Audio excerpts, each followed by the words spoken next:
Carl Jung wrote that every person lives between two poles: the mask, the image we show to the world, and the shadow, the part we hide even from ourselves. For the narcissist, that gap is enormous. His mask is polished to perfection: the caring partner, the accomplished professional, the flawless friend or parent. But behind it hides the shadow: emptiness, envy, the fear of rejection, the terror of being nothing. That's why even the slightest touch of truth feels dangerous to him. It threatens to shatter the carefully crafted image he depends on. You probably know this moment. You finally gather the courage to say something important, honest, sincere. Words you've carried inside for so long. But instead of understanding, you're met with a wall. Contempt, mockery, cold silence, or theatrical offense. Suddenly, it feels like you've stepped onto a stage where your role has already been written, the one who is guilty, confused, and broken. And in that moment, the familiar doubts creep in. Maybe I went too far. Maybe I shouldn't have said anything. Maybe I should have stayed quiet. But the truth is different. The narcissist doesn't respond the way ordinary people do. His defense isn't about saving closeness, or repairing a bond, or trying to understand. His defense is about one thing only: control. He won't soften if he sees your tears. He won't pause to reflect when you set a boundary. In his world, every word you speak is a challenge, and every trace of truth is a threat to the fragile structure of his mask. Jung emphasized that what we repress eventually comes to the surface. When you begin to speak about what truly matters to you, his reactions, anger, dismissal, ridicule, are proof that you've struck the heart of it, because your words touch not the mask, but the shadow. They cut through the illusion and reveal exactly what he fears most: exposure and the loss of control. You and the narcissist live in different realities. Where you seek honesty, he seeks domination. Where you long for closeness, he longs for power. That's why his reactions can feel strange, frightening, unpredictable. But this is precisely why you must learn not to fear. Not to fear his words, his silence, his leaving, his accusations. Not even his fear, because behind every reaction is the same truth: the terror of losing control and being seen without the mask. And it is in that moment that your strength begins to emerge. The strength not to shout, not to argue, not to defend yourself, but to speak calmly and firmly. This is the turning point where the old dynamic breaks. Today we'll go through 5 phrases that, for him, sound like disaster. Not because they carry aggression, but because they carry mature, quiet truth. A truth he cannot control. These words are the sign that you've stopped being afraid. The first phrase is, "I will not stay silent about this." These are not just words. They are a declaration, a line you no longer step back from. And if you think the narcissist will simply get annoyed or scoff, you underestimate the depth of his fear. Because in this phrase lies what he dreads most of all: exposure. The entire image he has built for years, whether as the caring partner, the ideal parent, the talented and successful individual, depends on one thing: that no one sees what is inside. And inside there is something very different: insecurity, envy, the fear of being nothing, an emptiness he disguises with grandiosity. And if you, the person who truly knows him, decide to break the silence, he feels the ground cracking beneath his feet. Because you are the one who could reveal who he really is. And this does not have to be a dramatic public exposure. It can be a simple, honest conversation with a friend, or a calm statement made directly to him without fear.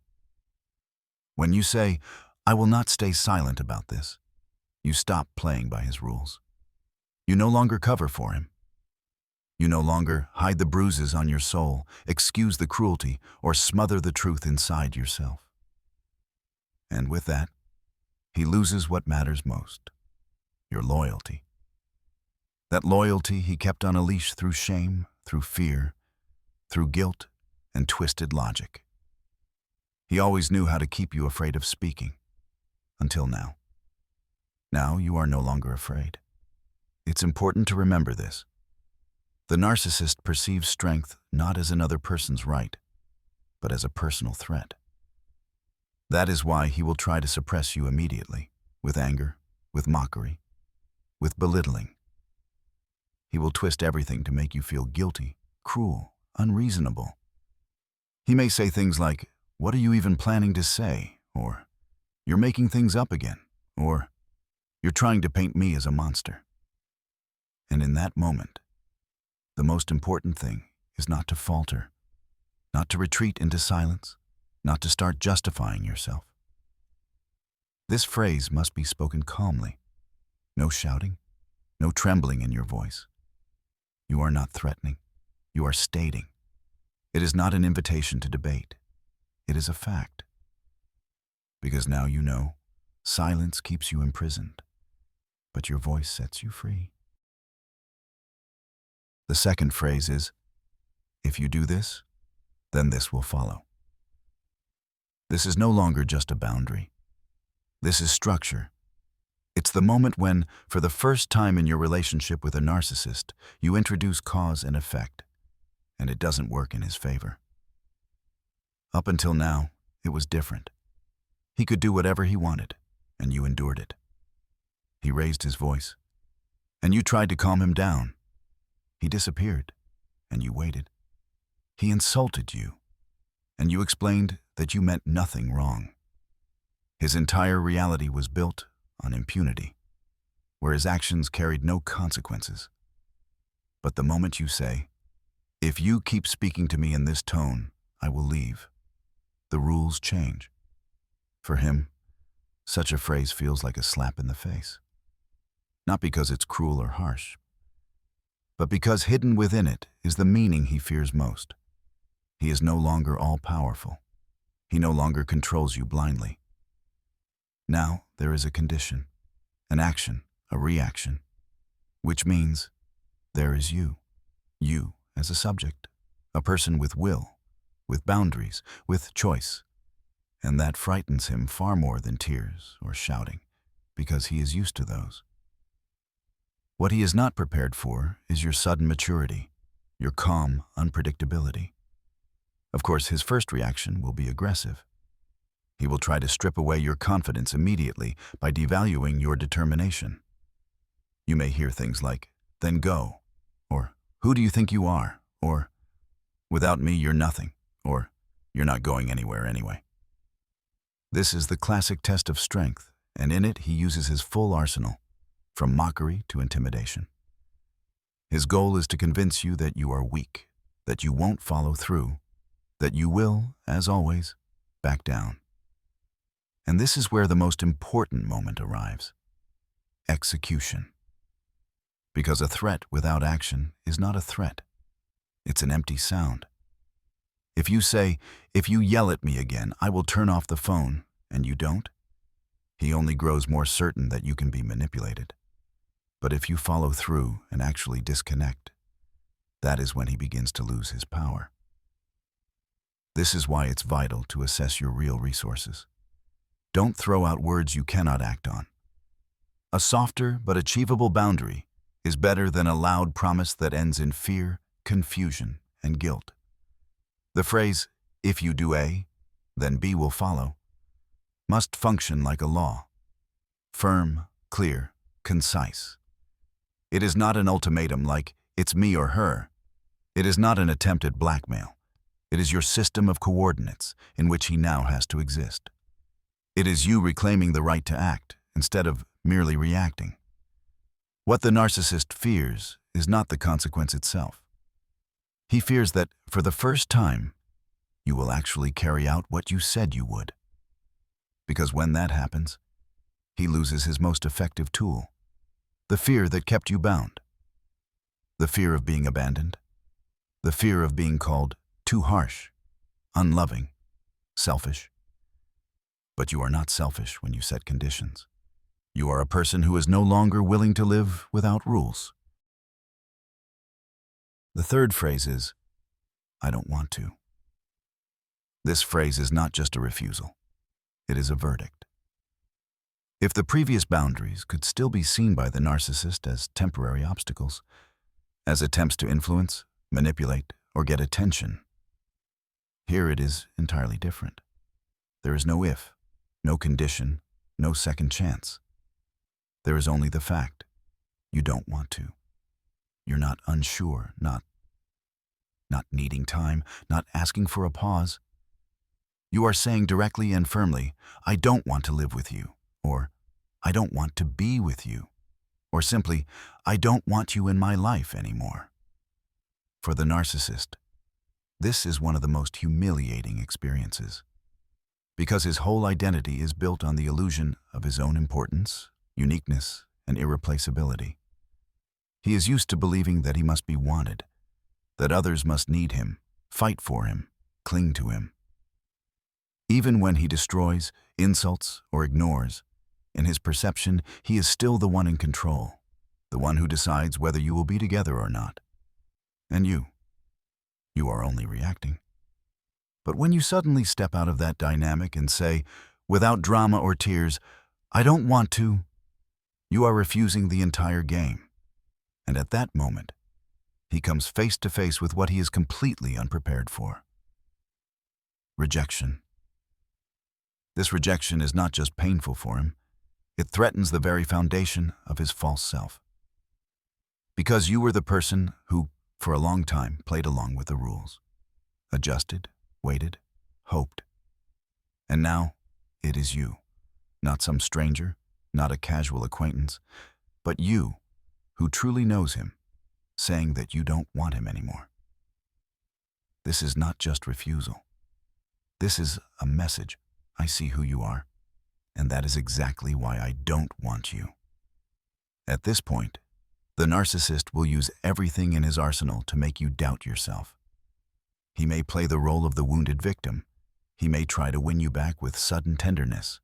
He may shift into threats or attempts to devalue you. It depends on his type, on the stage of the relationship, on your most vulnerable spots. But one thing he will not do is accept your refusal calmly. Because to him, this is not simply a breakup. It is proof that someone saw behind the mask and chose not to stay. That is why it is so important not to soften the blow, not to comfort him, not to apologize, not to smooth over the edges, not to turn this phrase into a long monologue filled with explanations. It must be short, but backed by real conviction. It is not a request. It is not an invitation to discussion. It is a fact. And the more you begin to explain, give hope, or soften the words, the faster he regains control. Your I don't want to is your freedom, and it is his collapse. The fourth phrase is, because of this, I lose respect for you. Inside this phrase, there is not just hurt. It is not a complaint, and it is not an accusation. It is a statement of movement, of where your inner gaze is shifting, of how your priorities are changing, of where your point of reference now lies. Because as long as you respect the narcissist, he feels safe. Even if you cry, even if you scream, even if you suffer, but still continue to respect him, still believe in his importance, still listen to his words, still justify his actions, he remains in control. Respect is what fuels his structure. It is more powerful to him than love, kindness, or patience. It is the confirmation of his illusion that he is special, important, untouchable. And when you first say, I lose respect for you, you are not just giving an evaluation. You are pulling away the primary resource you once gave him. It is like taking away the mirror in which he admired himself. And for the first time, he is confronted with emptiness. Because in truth, the narcissist cannot exist without external reflection. He cannot simply be himself. He always has to become someone through your eyes. And so, when your respect is gone, he stops existing in the form he knows. This phrase can trigger genuine rage, panic, and a chain reaction of self-defense. He may start denying, devaluing, accusing, playing the role of the victim, or attacking aggressively. He may throw lines at you such as, "You don't even respect yourself," or "Who even needs you?" or "You're just making this up, or "You twist everything." But behind all of these words lies only one thing: fear. Because he cannot comprehend that someone could see straight through him and no longer admire what they saw. Sometimes, after hearing this phrase, he may suddenly act differently. He may become polite, even gentle. But this is not change. This is panic, a desperate attempt to get the mirror back, to restore your approval. Because without it, he is not just alone. He feels like nothing. The narcissist does not know how to build himself from within. His entire sense of self lives outside, in how others perceive him, praise him, fear him, or respect him. This is why it is crucial to say this phrase calmly, not in the heat of an argument, not from irritation, not as a jab, but as a clear observation. Because if you don't truly believe what you are saying, he will sense it. If you say, "I lose respect for you," but then keep seeking his approval, keep forgiving humiliation, keep clinging to the remains of the bond, he will conclude that you are bluffing, and then he will only push harder. But if you have truly stopped respecting him, then you have already begun to step out of submission. You no longer see in him the person he wants to appear to be. And in that lies your greatest inner strength. Because you are no longer buying into the illusion. You are no longer seduced by the packaging. You see, you understand, you recognize, and you begin to step away. And this, strangely enough, can wound the narcissist more deeply than any argument, any shouting, or any outburst. Which means we now move to the final point. The fifth phrase is, "I'm leaving." Of all the words you could say to a narcissist, these are the most devastating. Not because they sound like a threat, not because they carry anger, but because within them lies finality. "I'm leaving" is the moment you finally stop playing the game. It's not about being upset, not about trying to prove something, not about fixing him, not about sparking regret, and not about manipulating with distance. You leave not so that he will understand, but because you finally do. For the narcissist, this phrase feels like the end of the world. It is not just a breakup, it is the collapse of his power. His control over you was never based on logic or love or reciprocity. It was built entirely on managing your emotions. As long as he could provoke you, hurt you, confuse you, devalue you, and then feed you with moments of false closeness. He knew you were dependent. He knew you were still there, no matter what. But when you say, "I'm leaving," calmly, without tears, without theatrics, he comes face to face with what he feared the most. You are no longer in the game. You no longer react. You don't argue. You don't fight. You don't need. You don't keep proving your worth. You don't correct mistakes. You don't hope for understanding. You don't even explain why you're leaving. Because it no longer matters. You just leave. And for him, it sounds like a sentence. Like the stage disappearing from under his feet. Without you, he is nobody. Because you were his mirror, his audience, his reason to feel superior. And now you close the door. No promises, no drama, no return. What does he do in response? Anything. He may beg, manipulate, stage a scene. He may try to devalue you in the very last moment with words like, "You're nothing without me," or "Good riddance." This is panic. This is the collapse of the system where he was the god and you were his follower. He may suddenly act like he's changing, suddenly attentive, suddenly caring, suddenly gentle. Not because he has changed, but because he wants control back. He wants you back, not as a person, but as an object. And you must remember, this phrase requires maturity and readiness to follow through. Don't say it if you're not sure. Don't throw it in anger if you know you'll call him tomorrow, crying, waiting for a reply. Because then it becomes an empty sound, and he only grows stronger in his belief that you are still under his control. A true "I'm leaving" does not need effect.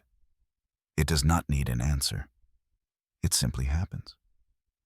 It is the culmination. It is the point. And if you reach it, it is only because something inside you has already ripened into a decision, not to beg, not to save, not to hold on, but to live without fear. Because your leaving is not punishment for him. It is liberation for you. Carl Jung emphasized that everything we repress eventually comes to the surface. We may try to hide our shadow, deny it, cover it up, but sooner or later, the truth insists on being seen. For the narcissist, this shadow is always close by, and it is exactly what he fears the most. That is why he clings so desperately to the mask, to the role, to the illusion of control. But when you speak these phrases calmly and firmly, you pull the truth into the light. In that moment, it is not only his mask that breaks. The entire dynamic of dependency begins to collapse.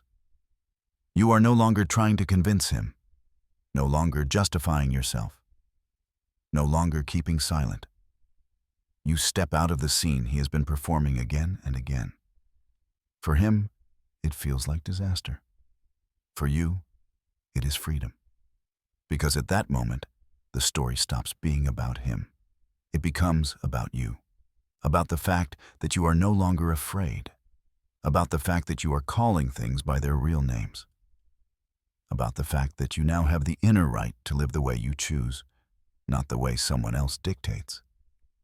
Jung said that maturity begins when a person finally faces their shadow and stops running from it. Your words are exactly that kind of step. They show that you no longer live in fear, that you no longer shape yourself to fit someone else's game, that you no longer dissolve into someone else's will. It is the choice of maturity, of freedom, of inner strength. And at this point, the narcissist truly loses power, because he cannot control someone who has stopped being afraid.